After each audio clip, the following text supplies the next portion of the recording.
Bom dia. É interessante até para orientar a população, né?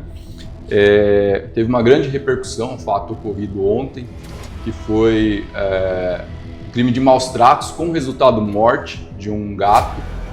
É interessante orientar a população porque houve uma alteração legislativa relativamente recente, em 2020, que aumentou a pena para o caso de maus tratos de animais, previsto no artigo 32 da Lei 9.605, aumentou a pena para no mínimo 2 e no máximo 5 anos, no caso específico de maus tratos contra animais domésticos, cães e gatos.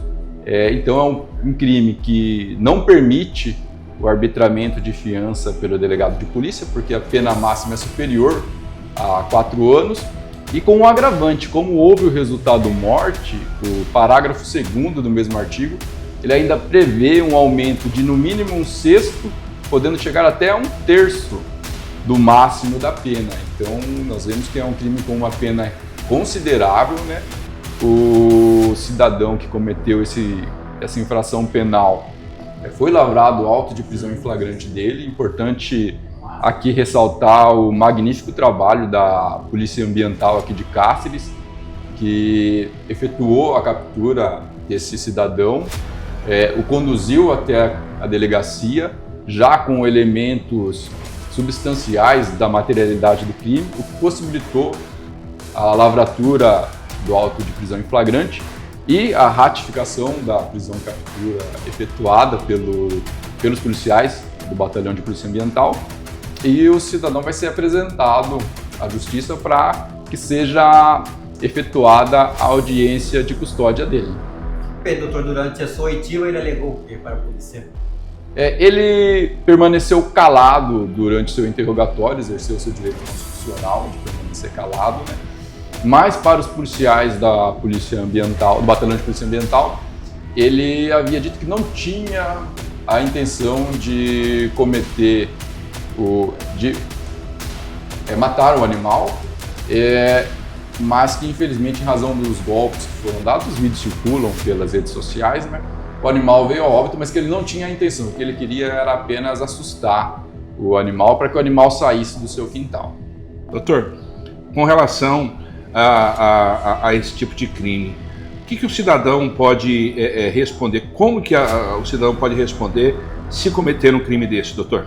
É importante, mais uma vez, ressaltar, né? É um crime previsto na Lei de Crimes Ambientais, é um crime de maus tratos a animais. Há no seu caput a previsão sobre animais silvestres e há especificamente uma alteração legislativa que criou o parágrafo 1º-A, que prevê uma pena ainda maior nos casos de maus tratos contra animais domésticos, especificamente gatos e cachorros. E aí a pena, como eu havia mencionado, a pena mínima é 2 anos e a máxima é 5. E se houver o resultado morte, ainda há uma agravante prevista no parágrafo 2º que aumenta essa pena de no mínimo 1/6, chegando até um aumento de 1/3 nessa pena máxima. Então é uma pena relativamente grande, né? A gente fala que é um crime de médio, uma pena de médio potencial, de média punibilidade, né? E considerável, porque assim, por exemplo, ele não é possível o arbitramento de fiança aqui pelo delegado. Pena superior a 4 anos a gente não pode arbitrar fiança, e ainda que fosse uma pena menor, essa fiança seria enorme, porque é um crime que não pode acontecer, é um crime que dá grande repercussão, e a população deve se atentar que os maus tratos a animais, ele tem uma pena considerável.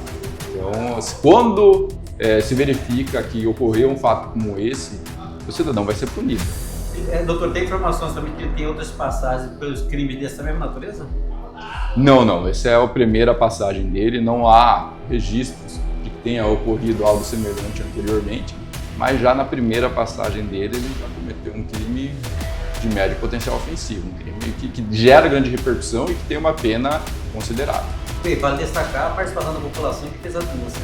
É importantíssimo esse fato, porque se não fosse a população denunciar, se não fosse a população fornecer os vídeos, não se chegaria à autoria desse crime, que é um crime que nos causa grande asco.